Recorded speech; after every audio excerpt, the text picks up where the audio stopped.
go. Let's bring in Congressman Roger Williams from Texas. Congressman Williams represents part of Dallas. What was your immediate reaction to the attack and to the president's response, sir? Well, my immediate reaction was my heart went out to these victims immediately, and another attack on our police and our first responders. The president's remarks, frankly, they didn't mean much to me. I didn't think he said anything. It's all about gun control with him and not about thinking about these families and thinking about supporting our law enforcement. What are you hearing from your constituents about the massacre in Dallas, sir? Well, I mean, they're stunned. I mean, this is one of those things, Liz, that's not supposed to happen where you live.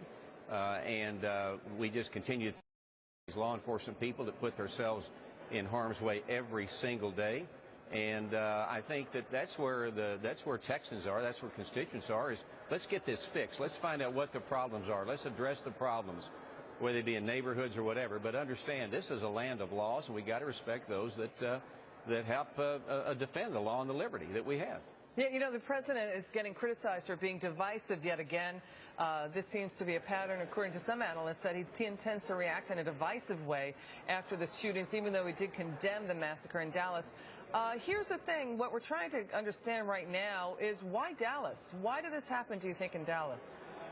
Well, I can't tell you why it happened anywhere. The problem is, I guess it could happen anywhere. We've seen that across America, from San Bernardino now to Dallas, Texas. I think what it is, we've got to go back to the basics. We've got to understand that people have to get along. Families are important. We have a lot of family issues where young men and women don't grow up in a family environment. You've got to respect law enforcement officers. They have to respect the citizens and begin to go back to the basics and quit trying to make it so hard.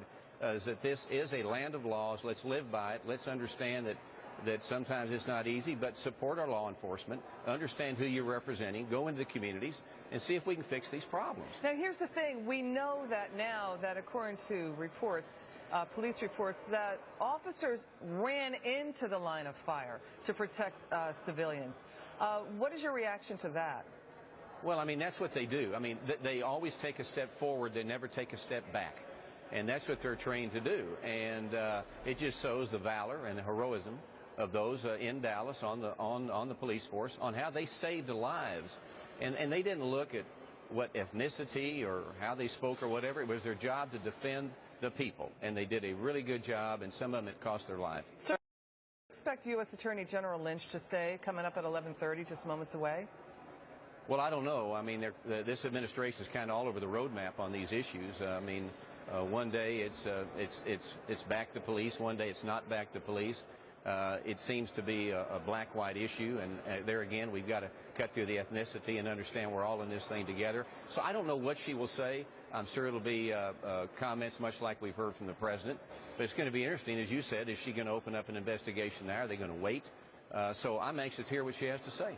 Go ahead, Tammy. You had a question? Well, actually, I just want to note that with what we've seen this week, with the issue of the rule of law and the result with the Hillary non-indictment, the messaging to people is that there is no law. We know there's no law and order. There's no rule of law. Well, it feels like there's no law and order, right? Well, clearly there was no law and order in Dallas, and they made it that way. There's a rule of law is that certain people are handled differently, that they get applied justice differently to them. That's a major complaint from the African-American community. What do you mean there was no rule of law in Dallas? Oh, law and order, in that you've got a dynamic where when you can have a sniper and an environment where someone can cause such chaos and just destroy what would have been a naturally peaceful dynamic because of the other layers that come into this and message to individuals that nobody is really going to be safe, that nobody's going to have justice that's proper, that certain people, whether it's white people or people of power with money, get a different justice. Right. This feeds into that narrative, and there's a snap. Congressman, final word.